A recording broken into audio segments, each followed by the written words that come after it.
कही दे। बच्चों, आज हम आप लोगों को घन के कुछ सवाल बता रहे हैं, आप ध्यान से सीखिएगा।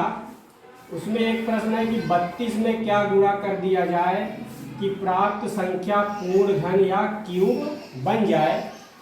तो इस तरह के सवाल पूछे जाते हैं जो आप लोग अच्छे से हल करेंगे। तो इसमें हम लोग 32 का क्या करेंगे, 32 का गुणनखंड ज्ञात करेंगे, फैक्टराइजेशन करेंगे।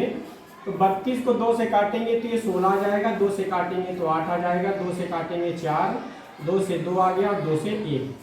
अब यहाँ 32 का गुणनखंड लिख लेंगे, 2 गुणे 2 गुणे 2 गुणे 2 गुणे 2। अब देखेंगे कि इसमें जब घन होता है तो घन घात 3 होती है, तो उसमें 3 3 के जोड़े बनते हैं। ये 2 का 1 3 का जोड़ा बन रहा है, लेकिन ये दोनों 2 अकेले बच गए, इसमें 1 2 कम है।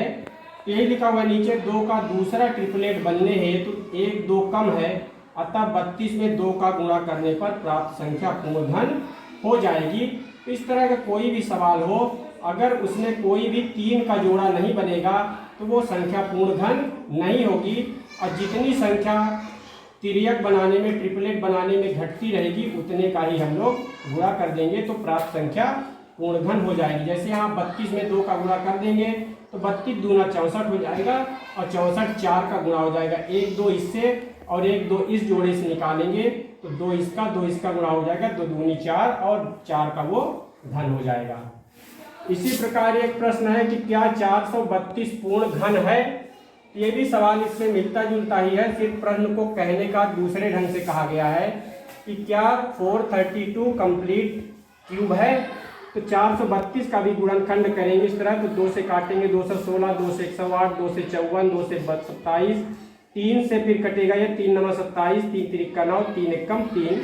और इसका भी लिख लिए, तो एक 2 का जोड़ी बन रहा है, एक 3 का जोड़ी बन रहा है, लेकिन ये 2 अकेला बच गया, इसका ट्रिपलेट नहीं बन रहा है, मतलब 432 पूर्ण घन नहीं है। और इसमें भी इसका ट्रिपलेट बनने के लिए 2 और जरूरी है, मतलब 2 गुणे 2 यानी 4 का गुणा अगर हम 432 में भी कर दें तो जो संख्या बनेगी वो पूर्ण घन हो जाएगी।